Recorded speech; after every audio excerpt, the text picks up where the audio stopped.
नमस्कार दोस्तों, उत्तर प्रदेश जीके में आप सभी का स्वागत है। और हमारी जो जीएस की श्रृंखला सीरीज चल रही है उसके अंतर्गत हम लोग अभी उत्तर प्रदेश स्पेशल को पूरा कर रहे हैं। और उसमें ये मेरा अगला वीडियो है जो कि आपका उत्तर प्रदेश शिक्षा से संबंधित है। इसमें हम लोग शिक्षा संबंधी कुछ योजनाएं सरकार द्वारा चलाई गई हैं, समय समय पर उनको देखेंगे। दूसरा, हम लोग उत्तर प्रदेश शिक्षा से संबंधित जैसे आपका डीम्ड विश्वविद्यालय हो गए या विश्वविद्यालय हुए और जो शैक्षिक संस्थाएं हैं उनको देखेंगे। ठीक है दोस्तों, तो ये हमारे एग्ज़ाम के पॉइंट ऑफ व्यू से आप कोई भी एग्ज़ाम दे लीजिए। आप स्टेट लेवल के एग्ज़ाम से लेकर आप वनडे एग्ज़ाम, कोई भी एग्ज़ाम, रेलवे हो चाहे एनटीपीसी एसएससी कोई भी हो, सभी में यहाँ से क्वेश्चन पूछे जाते हैं। तो चलिए शुरू करते हैं बिना देरी किए हुए।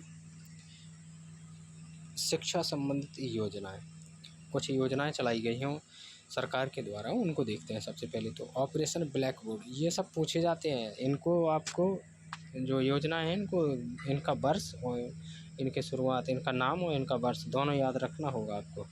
थोड़ा सा इनका उद्देश्य, यानी कि ये किस उद्देश्य से चलाई गई थी। तो ऑपरेशन ब्लैक बोर्ड 1987 में ये चलाई गई। इसका उद्देश्य क्या था? पूर्णतः केंद्र प्रायोजित थी, ये केंद्र सरकार द्वारा चलाया गया था। और पढ़ाई लिखाई एवं खेलकूद सामग्री उपलब्ध करवाना स्कूलों को। ठीक है, इसका ऑपरेशन क्या था? ये ऑपरेशन ब्लैक बोर्ड, इसके तहत स्कूलों में पढ़ाई लिखाई एवं खेलकूद की जो सामग्री थी उसको उपलब्ध कराया था केंद्र सरकार ने। ठीक है, दूसरा संपूर्ण साक्षरता अभियान, ये 1991 में शुरू किया गया और इसके तहत 15 से 35 वर्ष के नागरिकों को साक्षर बनाना, ये इसका उद्देश्य था। तीसरा, मिड डे मील योजना, ये 1995 में शुरू की गई थी। मिड डे मील योजना जो आज भी चल रही है, ध्यान रखना। इसका उद्देश्य क्या था? नामांकन, बच्चों की उपस्थिति बढ़ाना और भोजन उपलब्ध करवाना, ये इसके उद्देश्य थे। सबसे ज़्यादा मेन फोकस था आपका नामांकन संख्या बढ़ाना, मतलब बच्चों की उपस्थिति बढ़ाना स्कूलों में। उन दिनों स्कूलों में बच्चे जाते ही नहीं थे, गार्जियंस पहुंचाते नहीं थे। तो मुख्य उद्देश्य यही था सरकार का, ताकि बच्चे स्कूलों से जुड़ें। ठीक है, मिड डे मील योजना, भोजन व्यवस्था शुरू की गई थी, पका हुआ भोजन मिला। अगला, कल्प शिक्षा योजना, ये आपकी 1998 में शुरू की गई। इसका उद्देश्य था आपका प्राथमिक स्कूलों के बच्चों में नैतिक संस्कार का विकास करना। ठीक है, अगला देखते हैं हम लोग, शिक्षा मित्र योजना 2001 वर्ष में शुरू की गई थी ये। इसका उद्देश्य क्या था? देखिए, इसके तहत जो है कुछ टीचरों को नियुक्त किया गया था, जो उनका मासिक मानदेय था सरकार द्वारा तय किया गया था। आज भी वो लोग एक तरीके से संविदा टीचर के रूप में वर्क कर रहे हैं। तो इसका उद्देश्य क्या था शिक्षा मित्र योजना का? शिक्षा का सार्वभौमिकरण करना। ठीक है, यानी सभी जगह शिक्षा पहुंचाना। दूसरा, शिक्षक एवं छात्र अनुपात बेहतर करना, मतलब जो शिक्षकों स्टूडेंटों की तुलना में शिक्षकों इसकी संख्या कम थी, कहीं पर शिक्षक ज़्यादा थे तो स्टूडेंट की संख्या कम थी, तो उस अनुपात को बेहतर करना। ठीक है, अगला, सर्व शिक्षा अभियान वर्ष 2001 में शुरू किया गया। इसका उद्देश्य था आपका सभी को शिक्षा 16 से 14 वर्ष तक। ठीक है, 16 से 14 वर्ष तक, 16 से सभी को शिक्षा 16 से 14 वर्ष तक 100% नामांकन करवाना, मतलब 16 से 14 वर्ष के जितने भी बालक बालिकाएं होंगे उन सभी का 100% नामांकन होना चाहिए, मतलब नाम दर्ज होना चाहिए स्कूल में। ठीक है, सर्व शिक्षा अभियान का उद्देश्य था ये 2001 का। ये खूब पूछा गया है दोस्तों, सर्व शिक्षा अभियान सीधा पूछता है किस सन का है, सही मिलान में आता है ये। और साक्षर भारत मिशन, ये 2009 में शुरू किया गया है। इसका उद्देश्य क्या था? 15 वर्ष से अधिक आयु के नागरिकों को साक्षर करना। ठीक है, आगे देखते हैं हम लोग, कुछ महत्वपूर्ण तथ्य हैं। जैसे प्रदेश का प्रथम कॉलेज म्योर सेंट्रल कॉलेज, ये कॉलेज लिखा था, छूट गया थोड़ा, college more central college Prayagraj, इसकी स्थापना हुई 1858 में। ठीक है, इसमें प्राथमिक एवं विश्वविद्यालय, यानी प्राथमिक से विश्वविद्यालय स्तर तक की शिक्षा दी जाती थी इसी में। ठीक है, उत्तर प्रदेश बेसिक शिक्षा परिषद की स्थापना 1972 में की गई। 26 जुलाई 2011 को उत्तर प्रदेश निःशुल्क एवं अनिवार्य बाल शिक्षा का अधिकार ये लागू किया गया है। ठीक है, 26 जुलाई 2011 को ध्यान रखना दोस्तों। जब हमारे यहाँ भारत में जो है जो निःशुल्क एवं अनिवार्य जो शिक्षा है, शिक्षा का अधिकार आर्टिकल 21A में जोड़ा गया है ना, उसी के तहत जो है ये सभी राज्यों में, पूरे संपूर्ण भारत में एवं सभी राज्यों में लागू किया गया। तो हमारे उत्तर प्रदेश में 26 जुलाई 2011 को ये लागू किया गया। ठीक, हम लोग आगे देखते हैं। उत्तर प्रदेश में केंद्रीय विश्वविद्यालय जो है उनकी संख्या कितनी है? 6। ठीक है, इन पर नज़र बनाए रखना है। घटती तो नहीं है, इनकी संख्या बढ़ती ही है। समय समय पर सरकारें नए विश्वविद्यालयों का गठन करती हैं तो इनकी संख्या बढ़ती रहती है, तो आप लोग इस पर नज़र बनाए रखना। ठीक है, पहला BHU बनारस हिंदू विश्वविद्यालय 1916 में इसकी स्थापना हुई और ये कहाँ पर है? बनारस में। दूसरा अलीगढ़ मुस्लिम विश्वविद्यालय, ये 1920 में इसकी स्थापना हुई, ये अलीगढ़ में है। डॉक्टर भीमराव अम्बेडकर विश्वविद्यालय, ये 1989 और ये लखनऊ में 1989 लिखा है दोस्तों, ये कंफ्यूज नहीं होना है आपको, मिस प्रिंट हो गया थोड़ा। इलाहाबाद विश्वविद्यालय, इसकी स्थापना 1887 में हुई थी इलाहाबाद में, लेकिन केंद्रीय दर्जा इसे केंद्रीय विश्वविद्यालय का दर्जा 2005 में दिया गया। ठीक है, फिर राजीव गांधी विमानन विश्वविद्यालय, ये आपका 2013 में इसकी स्थापना होती है रायबरेली में। फिर लक्ष्मीबाई केंद्रीय विश्वविद्यालय 2014 में इसकी स्थापना हुई झांसी में।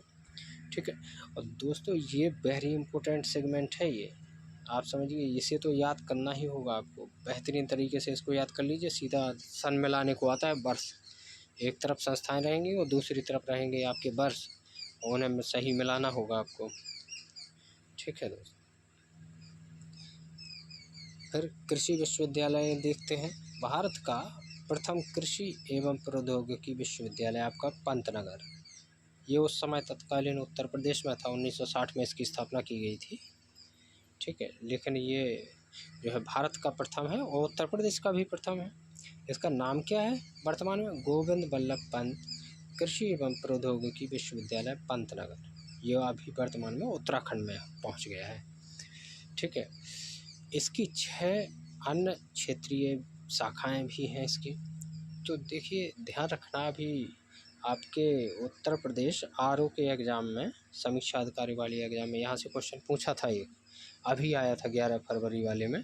उसमें सीधे सीधे 2 स्टेटमेंट थे कि भारत का प्रथम कृषि प्रौद्योगिकी विश्वविद्यालय पंतनगर में स्थापित किया गया। दूसरा था इसकी अन्य क्षेत्रीय शाखाओं की संख्या 6 थी और उनके नाम थे, कहाँ कहाँ थी। तो बहुत सारे लोग इसमें कंफ्यूज हुए, इसलिए ये क्षेत्रीय जो शाखाएं हैं उनको आप लोगों को ध्यान रखना होगा। मैंने यहीं पर एक ही जगह इनको शामिल कर दिया गया है, तो इन पर आप ध्यान बनाए रखना अपना। जैसे फर्स्ट, आचार्य नरेंद्र देव कृषि प्रौद्योगिकी विश्वविद्यालय अयोध्या में, इसकी स्थापना 1974 में की गई। ठीक है, इन्हें आपको याद करना होगा। तो आप इतना नहीं करिए, की पॉइंट याद करिए, आचार्य नरेंद्र देव, और दिमाग में रखिए कृषि विश्वविद्यालय की बात हो रही है, ये कहाँ पर है? अयोध्या में। तो आचार्य नरेंद्र देव अयोध्या 1974 में इसकी स्थापना, क्योंकि 60 में तो वही हुआ पहला। ठीक है, और इसकी शाखा के रूप में दूसरा देखेंगे आपका तो अयोध्या। फिर अगली शाखा देखेंगे दूसरी, चंद्रशेखर आज़ाद कृषि विश्वविद्यालय, ये आपका कानपुर में है। 1975 में अगले वर्ष इसकी स्थापना हुई। तीसरा सरदार पटेल आप ध्यान रखेंगे, एक नाम केवल, सरदार पटेल कृषि विश्वविद्यालय, ये आपका मेरठ में सन 2000 में स्थापना हुई। सैम हिगनबॉटम इंस्टीट्यूट, ठीक है, एग्रीकल्चर एंड टेक्नोलॉजी इसे कहते हैं, इंस्टीट्यूट है ये, तो ये है नैनी में। ठीक है, इसकी स्थापना वर्ष 2000 में हुई थी। फिर काशीराम कृषि विश्वविद्यालय, ये लोग जानते ही हैं, बांदा में है आपका। कहाँ पर है ये? बांदा में है, ये मिस्टेक हो गया थोड़ा, बांदा में। ठीक है, 2010 में। छठा, रानी लक्ष्मीबाई केंद्रीय कृषि विश्वविद्यालय, ये आपका झांसी में 2014 में इसकी स्थापना हुई। इनको आप इसी तरीके से याद रखना दोस्तों, क्योंकि यहाँ से क्वेश्चन अभी हाल ही में पूछा गया है और आप देखेंगे किस तरीके से स्टेटमेंट के रूप में क्वेश्चन पूछे जा रहे हैं। तो आप इन पर अच्छी नज़र बनाए रखिए, सभी स्थान याद रखिए और इनके वर्ष याद रखिए। हो सकता है कि ये शाखाएँ दे दे अगली बार और उनका सामने वर्ष दे दे और सही मिलान करने के लिए दे दे उनको। ठीक है दोस्तों, तो इस तरीके से क्वेश्चन आ सकता है आपका। चलिए आगे बढ़ते हैं। यूनानी तिब्बती चिकित्सा पद्धति बोर्ड आपका लखनऊ में है, ये पूछा गया है दोस्तों। ऐसे ही नहीं है ये, सॉरी, ये जो है ऐसे ही नहीं है, ये पूछा गया है। यूनानी तिब्बती चिकित्सा पद्धति बोर्ड कहाँ पर है? ये लखनऊ में है। जापानी इंसेफ्लाइटिस केंद्र, ये गोरखपुर में है। जो जापानी बुखार होता है ना, मच्छरों के काटने से ही होता है। मेनिंजाइटिस जो माइंड में जो झिल्ली पाई जाती है उसको, उसमें ये इन्फेक्शन पैदा करता है। तो ये केंद्र आपका गोरखपुर में है। ठीक है, जहाँ से अपने मुख्यमंत्री जी हैं उत्तर प्रदेश के। आगे देखते हैं हम लोग। उत्तर प्रदेश के डीम्ड विश्वविद्यालयों की संख्या 10 है इस समय। ठीक है, और इनके कुछ नाम लिखे हुए हैं जिनको हम लोग को जानना अति अनिवार्य है, बहुत इम्पोर्टेंट है इनका नाम जानना। जो इम्पोर्टेंट है उन्हीं को यहाँ पर रखा गया है। दयाल बाग शिक्षा संस्थान आगरा में, दयाल बाग आपका आगरा में है, ध्यान रखना। पशु चिकित्सा अनुसंधान, ये बरेली इज्जत नगर, इसका नाम ध्यान रखना आप लोग, ये इज्जत नगर में है, इज्जत नगर। ठीक है, बरेली इज्जत नगर, पशु चिकित्सा अनुसंधान। अब दूसरा आपका पक्षी वाला भी पूछे अगर कभी, इसमें नहीं लिखा है ये, तो पक्षी वाला भी आपका इज्जत नगर बरेली में ही है, पक्षी चिकित्सा अनुसंधान। ठीक है, ये भी आपका बरेली में, इज्जत नगर बरेली में ही है। फिर केंद्रीय उच्च तिब्बती शिक्षा संस्थान, ये आपका सारनाथ में, ये वेरी इंपॉर्टेंट है, खूब पूछे गए हैं ये। फिर ट्रिपल IIT, ये आपका प्रयागराज में है। सैम हिगनबाटम आपका, शेम हिगनबाटम इंस्टीट्यूट अभी देख चुके हम लोग, नैनी में है। फिर भारत खंड संगीत महाविद्यालय, ये लखनऊ में है। JP institute of information technology, ये आपका नोएडा में है। मोतीलाल नेहरू यानी कि आप इसे केवल ये ध्यान रखेंगे MNIT, ये कहाँ पर है? प्रयागराज में। जब भी ये पूछा जाता है तो MNIT ही आता है, ये प्रयागराज में। ठीक है, नेहरू ग्राम भारती विश्वविद्यालय, ये भी आपका प्रयागराज में। ठीक है, ध्यान रखना, ये वेरी इंपॉर्टेंट सेगमेंट चल रहा है दोस्तों। आगे देखेंगे आप, कुछ निजी प्राइवेट विश्वविद्यालय हैं उनसे भी क्वेश्चन पूछे जाते हैं। जैसे ये जगत गुरु रामभद्राचार्य विकलांग विश्वविद्यालय चित्रकूट, ये खूब पूछा जाता है, ये वेरी इंपॉर्टेंट है। अभी भी पूछा गया था आपका, जो अभी पिछले साल का 2023 वाला UP PCS हुआ था ना, उसमें भी पूछा गया था, और RO वाले में भी पूछा गया ये क्वेश्चन।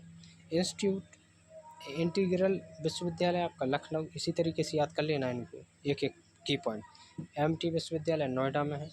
मंगलायतन विश्वविद्यालय अलीगढ़। स्वामी विवेकानंद या सुभारती, ये मेरठ में है। ठीक है, एरा विश्वविद्यालय, ये लखनऊ में है, एरा वाला।